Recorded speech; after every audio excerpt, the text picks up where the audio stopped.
کھٹکا کیے بغیر افضال دبے قدموں سے کمرے میں آ گیا۔ اسے دیکھ شینی کی جان نکل گئی۔ شینی نے آہستہ سے بازو سے پکڑ کر فرش پر بیٹھ جانے کا اشارہ کیا اور خود بھی اس کے ساتھ زمین پر بیٹھ گئی۔ اتنے میں بارش کے گرنے کی آواز آنے لگی۔ وہ اس کے کان کے پاس منہ لے جا کر سرگوشی میں بولی، میں نے تم کو بلوا تو لیا، پھر منع نہ کروا سکی۔ اب باہر برآمدے میں چلو، یہاں زبیر اور بچے سو رہے ہیں، کسی کی آنکھ کھل گئی تو۔ نام تو اس کا شاہین تھا، مگر پیار سے گھر والے اسے شینی پکارتے تھے۔ اس کا کوئی بھائی نہ تھا نہ بہن۔ جب تک باپ حیات رہا اس نے بیٹی کو آرام، پیار اور سکون کی زندگی دی۔ اس کی ہر خواہش پوری کی، یہی وجہ تھی کہ وہ مغرور اور خود سر ہو گئی تھی۔ جب باپ کا سایہ سر سے اٹھا تب شینی سیانی ہو چکی تھی۔ وہ اب کسی کو خاطر میں نہ لاتی، ہر بات میں منمانی کرتی۔ اس کو قابو میں رکھنا گھر والوں کے لیے مشکل ہو گیا۔ وہ اب 17 برس کی ہو چکی تھی۔ اس پر روپ آنے لگا۔ وہ روز بروز نکھرتی جاتی تھی۔ انہی دنوں کھیت سے ساگ توڑتے وقت اس کی ملاقات افضال سے ہو گئی۔ دونوں کے دلوں نے ایک دوسرے کے سگنلز وصول کیے اور چاہت کے سگنلز آنے جانے لگے۔ ان کے بیچ ملاقاتیں ہونے لگیں اور پھر گہرے مراسم پیدا ہو گئے۔ انہوں نے بہت احتیاط کی کہ ان کا راز دنیا والوں پر آشکار نہ ہو سکے، لیکن یہ محال تھا کہ ایسے تعلق چھپتے نہیں۔ ان کے بیچ کی بات نکل گئی، اڑتی اڑتی شینی کے ماں کے کانوں تک پہنچ گئی۔ وہ سناٹے میں رہ گئی، بھاگی ہوئی اپنے بھائی کے پاس پہنچی اور دل پر ہاتھ رکھ کر دکھڑا بیان کیا۔ اس کے بھائی نے مشورہ دیا کہ شاہین کی شادی کر دینی چاہیے، کہیں ایسا نہ ہو کہ پانی پلوں سے گزر جائے اور پھر اس غفلت کی تلافی ممکن نہ رہے۔ شینی کے ماموں نے یہ بھی پیشکش کی کہ وہ بیٹی کو بہو بنانا چاہتا ہے، اس طرح لڑکی گھر میں رہے گی اور مسئلہ بھی حل ہو جائے گا۔ شینی کی ماں نے مگر انکار کر دیا، کہا بھائی مرحوم شوہر کی وصیت سے مجبور ہوں۔ مرتے وقت اس نے وعدہ لیا تھا کہ شینی کی شادی اس کے بھائی کے لڑکے زبیر سے کر دوں گی۔ جب اس نے یہ وعدہ لیا تھا اپنے بھائی کو بطور گواہ روبرو بٹھا لیا تھا۔ اب قول سے بدل نہیں سکتی، ورنہ وہ یہ بات تنازع کی صورت برادری میں لے جائے گا۔ اب تم سے یہ التجا ہے کہ سرپرست بن کر میری بیٹی کے سر پر ہاتھ رکھ کر عزت سے اس کی رخصتی کر دو۔ ماموں نے امی کو تسلی دی کہ فکر نہ کرے، جیسا وہ چاہے گی ویسا ہی ہوگا۔ ماموں نے اس کے بیاہ کی تیاریاں شروع کر دیں۔ جب شینی کو علم ہوا کہ اس کو دلہن بنانے کا سامان ہو رہا ہے، وہ سخت مضطرب ہو گئی۔ ماموں سے ڈرتی تھی، ماں سے احتجاج بیکار تھا، لہٰذا اس نے اپنے محبوب افضال سے کہا کہ اب دوسرا کوئی راستہ نہیں۔ ماں اور ماموں مانیں گے نہیں، اس لیے چلو بھاگ چلیں۔ لیکن اس کا محبوب افضال شریف تھا یا بزدل۔ اس نے شاہین کی تجویز کی حوصلہ افزائی نہ کی اور اس کو سمجھانے کی کوشش کی کہ وہ یہ قدم اٹھانے سے باز رہے۔ کہا ہمیں شریفانہ طریقے سے ایک دوسرے کا ہونے کی کوشش کرنا چاہیے، تم خوابوں کی دنیا میں مت رہو۔ یاد رکھو کہ سیدھے طریقے سے تو تم مجھے کبھی بھی حاصل نہ کر سکو گے۔ ماموں نہ صرف انکار کر دیں گے بلکہ تم لوگوں کی بے عزتی کرنے سے بھی باز نہ رہیں گے۔ شینی نے ٹھیک کہا۔ افضال کا رشتہ حقارت سے ٹھکرا دیا گیا اور برا بلا بھی کہا گیا۔ وہ شینی سے محبت کرتا تھا، تبھی خاموشی سے ذلت سہ کر ان کے گھر سے نکل گیا۔ اس ناکامی پر ایک بار پھر شینی نے اس کو بھاگنے پر اکسایا۔ منصوبہ بنانے کے باوجود عین وقت پر وہ اس منصوبے پر عمل نہ کر سکا۔ یوں روتی روتی شینی دلہن بنی چچا زاد کے گھر آ گئی۔ رخصتی کے وقت گھونگھٹ میں بھی اس نے ماں سے یہی کہا تھا کہ اب مجھے دعائیں دے کر وداع کرنے کی ضرورت نہیں۔ اگر میں افضال کی نہ بنی تو میرا نام شاہین نہیں۔ تم نے اپنی ضد کو پورا کیا، اب دیکھ لینا تمہاری شاہین کیا کرے گی۔ تب تم مجھ سے گلہ بھی مت کرنا، کیونکہ تم نے تو اپنی بات پوری کر لی ہے۔ اماں خاموشی سے سنتی رہی۔ سوچا لڑکی نادان ہے، شوہر کا پیار مل جائے گا تو ماضی بلا دے گی۔ ابھی غصہ ہے، اول فول بک رہی ہے، کہتے ہیں جہاں دل نہ ملیں وہاں مصلحتیں گرد ہو جاتی ہیں۔ شینی کی روح زبیر سے نہ مل سکی، وہ اپنے ہی گھر میں اجنبی ہو رہی۔ شوہر بلا مانس تھا، مگر اس بیچارے کو اپنی دلہن کے دل میں اٹھنے والے طوفان کا علم نہ تھا۔ وہ اس کو اپنی شریک حیات قبول کر چکا تھا اور چاؤ سے بیاہ کر لایا تھا۔ وہ تو ایک نارمل آدمی کی طرح صبح کام پر جاتا، رات کو تھکا ہارا گھر آتا، کبھی بیوی سے پیار و محبت جتلاتا اور کبھی تھکن سے چور یوں ہی پڑ کر سو رہتا۔ مگر شینی کے جسم و جاں میں جو الاؤ دہک رہا تھا وہ رفتہ رفتہ آتش فشاں کے روپ میں ڈلنے لگا۔ جس قدر وہ خود پر جبر کرتی اسی قدر افضال یاد آتا اور اس کی دلی تکلیف بڑھ جاتی۔ وہ ایسی عورتوں میں سے نہ تھی جو قربانی دینا جانتی ہیں۔ ہر لمحہ اپنے محبوب کی یاد اس کو بے چین رکھتی۔ جلد ہی وہ اس ذہنی عذاب سے نیم جان ہو گئی۔ اس کی زندگی اب اس کے لیے جہنم بن چکی تھی۔ اس پر ستم یہ کہ شادی کے ثمرات بھی ملنے لگے اور وہ 3 برس میں 2 بچوں کی ماں بن گئی۔ اب اس کی ذات کی تقسیم شروع ہو چکی تھی، ادھر بچے اور گھر بار، ادھر محبوب کی یاد اور اس کی چاہت۔ اس نے کسی طرح افضال کو سندیسے بھجوانا شروع کر دیے کہ مجھ سے ملو، میں تمہارے لیے بہت اداس ہوں۔ افضال اگرچہ شریف النفس تھا مگر تھا تو انسان۔ کچھ عرصہ اس نے شینی سے دوری بنائے رکھی، پھر دل سے مجبور ہو گیا، حالانکہ وہ چاہتا نہ تھا کہ شاہین کی زندگی میں لوٹ کر جائے، جبکہ وہ اب بیاہتا تھی اور یہ بات اس کے نزدیک معیوب تھی، مگر شینی کو خود پر ذرا بھی قابو نہ رہا۔ وہ لگاتار اسے کسی نہ کسی طور سندیسے بھجواتی رہی۔ اس کے پیغامات نہ تھے، وہ خدا کا واسطہ دیتی تھی کہ بس ایک بار ملو۔ افضال کب تک دل پر جبر کرتا؟ دونوں کی ملاقاتیں شروع ہو گئیں۔ محبت کا خطرناک کھیل پھر سے جاری ہوا کہ جدائی نے جلتی پر تیل کا کام کیا تھا۔ پھر تو یہ آگ ایسی بھڑکی کہ آنکھوں کے آگے دبیز پردے پڑ گئے اور سدھ بدھ ہی جاتی رہی۔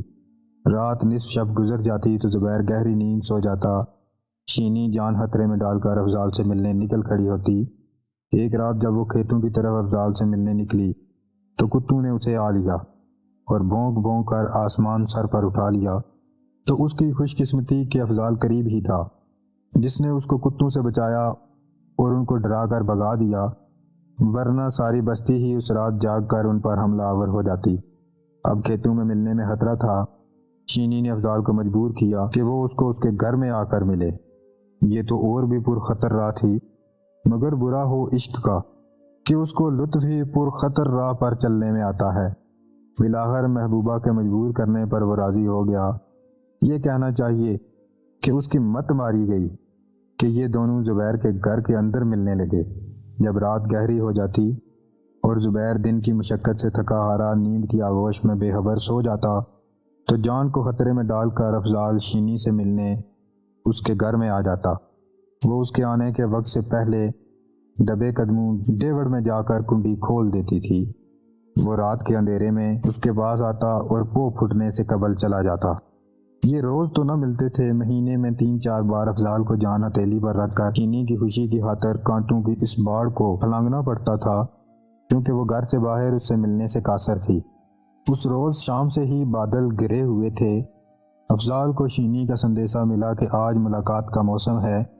موسم واقعی سہانا تھا، آج رات تمہیں آنا ہی ہوگا۔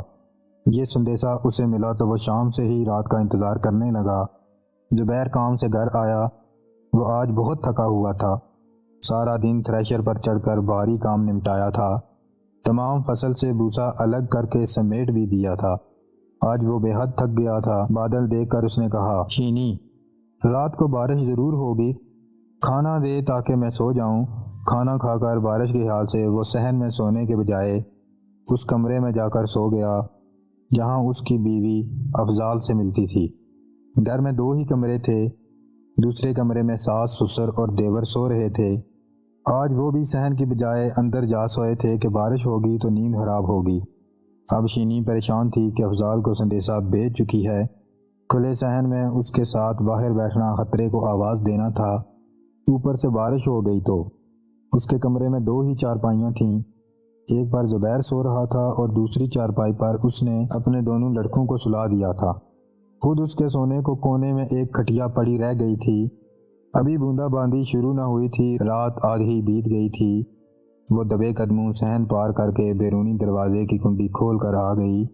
اس کے کان صحن کی جانب لگے تھے، نیند تو آنکھوں سے کوسوں دور تھی۔ اس نے کھٹیا کو اس چارپائی کے ساتھ برابر کر کے بچھا دیا جس پر اس کے بچے سو رہے تھے۔ کمر سیدھی کرنے کو وہ لیٹ گئی۔ کھٹکا کیے بغیر افضال دبے قدموں سے کمرے میں آ گیا۔ اسے دیکھ کر شینی کی جان نکل گئی۔ شینی نے آہستہ سے بازو سے پکڑ کر فرش پر بیٹھ جانے کا اشارہ کیا اور خود بھی اس کے ساتھ زمین پر بیٹھ گئی۔ اتنے میں بارش کے گرنے کی آواز آنے لگی۔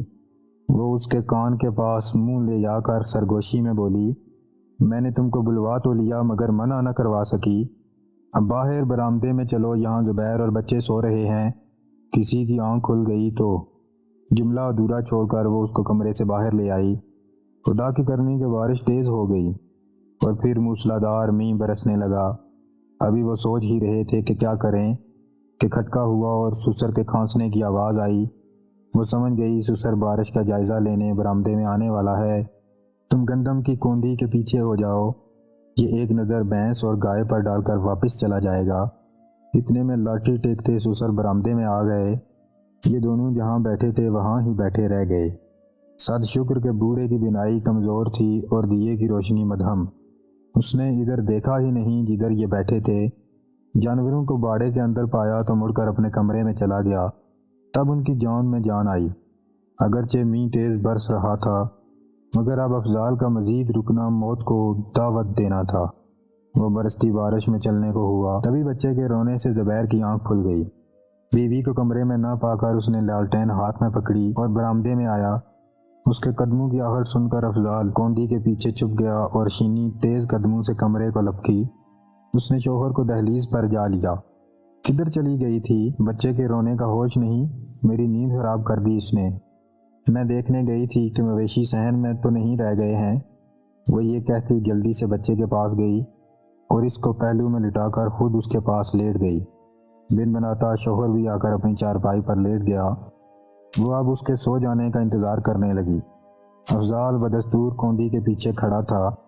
مٹی کی کوندی جس میں گندم ذخیرہ کرتے تھے، اس وقت وہی اس کی جان بچانے کا ذریعہ بنی تھی۔ بارش زور دکھا کر اب تھم گئی تھی۔ حبس ہو رہا تھا۔ زبیر کو نیند نہ آ رہی تھی۔ وہ اٹھ کر برآمدے میں آیا اور وہاں پڑی چارپائی پر لیٹ گیا۔ چارپائی ایسی جگہ بچھی ہوئی تھی کہ کوندی کے پیچھے سے نکل کر دروازے کی طرف جانے کا رستہ بند ہو گیا تھا۔ اب زبیر کے سو جانے کا انتظار لازم تھا، جس سے افضال کا دم گھٹنے لگا، مگر زبیر کے ہراٹوں کی آواز نے اس کو سہما دیا۔ وہ گہری نیند سو گیا تھا مگر سسر کو نیند نہ آ رہی تھی۔ اس کو اندر کوٹھڑی میں گرمی لگنے لگی۔ وہ چارپائی اٹھا کر صحن میں لایا اور بیرونی دروازے کے پاس ڈال کر سو گیا۔ اب افضال نے خود کو کوسا، واہ دیہاتی کی عقل! عورت کے کہنے میں آیا اور موت کے گڑھے میں آ پھنسا۔ بوڑھا سونے کا نام نہ لے رہا تھا اور رہ رہ کر کروٹیں بدل رہا تھا۔ کمبخت نے چارپائی بھی ایسی جگہ ڈالی ہے کہ ادھر سے نکل کر دروازے تک جانے کا راستہ بند ہو گیا ہے۔ تبھی اس کے سونے کا انتظار لازم تھا۔ کمرے کے اندر حبس کے باعث دم گھٹنے لگا۔ چینی کا بچہ کسمسایا اور رونے لگا۔ چینی نے گھبرا کر بچے کے منہ پر ہاتھ رکھ دیا کہ کہیں اس کے رونے سے شوہر کی آنکھ نہ کھل جائے اور وہ اٹھ بیٹھے۔ اس طرح چپ ہونے کے بجائے دم گھٹنے سے بچے نے اور زور لگا کر رونا شروع کر دیا۔ گھبرا کر چینی نے کس کر اس کا جبڑا اپنی مٹھی میں بینچا کہ اس کی سانس بند ہو گئی اور ساتھ رونے کی آواز بھی۔ بچہ تڑپ کر ٹھنڈا ہو گیا۔ چینی نے اپنا ہاتھ اس کے منہ سے ہٹا لیا اور اس کی ناک کے پاس ہاتھ لے جا کر سانس دیکھنے لگی۔ ابھی اس کے حواس ٹھکانے نہ آئے تھے کہ دوسرے بچے نے پہلو بدلا اور رونا شروع کر دیا۔ اس کی آواز کو خاموش کرنے کو اس عورت نے پھر سے وہی عمل دہرایا۔ چند سیکنڈ میں ہی دوسرا بچہ بھی خاموش ہو گیا۔ زبیر اور سسر دونوں سو گئے تو چینی آہستہ آہستہ قدم برتی کوندی کے پیچھے آئی اور افضال کو بازو سے کھینچ کر کمرے میں لے آئی۔ بولی، اب تو کسی طرح باہر نکل جا۔ بچے پھر سے جاگ گئے تو باہر نہ جا سکے گا، لیکن تم نے ان کو خاموش کیسے کیا؟ منہ کو ہاتھ سے بند کر دیا تھا۔ اسے شک ہوا، کہا، دیکھو تو کہیں سانس تو ہمیشہ کو بند نہیں ہو گئی؟ ہاں، ہو تو گئی ہے۔ ارے کہیں مر تو نہیں گئے؟ ماں نے باری باری دونوں کی ناک پر ہاتھ رکھ کر سانس چانچی۔ ہاں، مر گئے ہیں۔ اب تو نکل، اپنی جان بچا۔ چچا کھانس رہا ہے، وہ ابھی نہیں سویا۔ کھڑکی سے ادھر کو نکل کر پچھلی دیوار سے باہر کود جا۔ عورت کا حوصلہ دیکھ کر افضال کا سر گھوم گیا۔ اسے لگا اس کے پاس دیے کی مدھم روشنی میں ان معصوم بچوں کی ماں نہیں کوئی ڈائن کھڑی ہے۔ بے اختیار اس کے منہ سے نکلا، اف اف، تو عورت ہے کہ ڈائن؟ یہ کہہ کر وہ کمرے کی عقبی کھڑکی سے نکل بھاگا، پچھلی جانب کی دیوار پر چڑھا اور دم سے باہر کود گیا۔ آواز پر سسر نے پکارا، یہ کیسی آواز تھی؟ ارے کون کون کرتا؟ وہ اٹھ بیٹھا۔ بھاگنے والا بھاگ گیا اور وہ کون کون کرتا رہ گیا۔ لیکن گاؤں کے لوگوں کا کہنا ہے کہ افضال اس عورت کی صفاقی سے ڈر کر ایسا گیا کہ پلٹ کر گاؤں بھی نہیں آیا۔ وہ ہمراز دوستوں سے کہتا تھا، یارو سمجھ میں نہیں آتا کوئی عورت ایسی سنگ دل بھی ہو سکتی ہے کہ عشق کے پیچھے بچوں کو ہی مار ڈالے۔ میں ایسی عورت کی محبت سے باز آیا۔ دوسری بار ملنے کا اب تصور بھی نہیں کر سکتا، جبکہ شینی کے سندیسے اس اندوہناک واقعے کے بعد بھی ملا کرتے تھے کہ ایک بار ملو۔ ناظرین، اگر آپ کو ویڈیو اچھی لگی تو اس چینل کو ضرور سبسکرائب کر لیں۔ شکریہ۔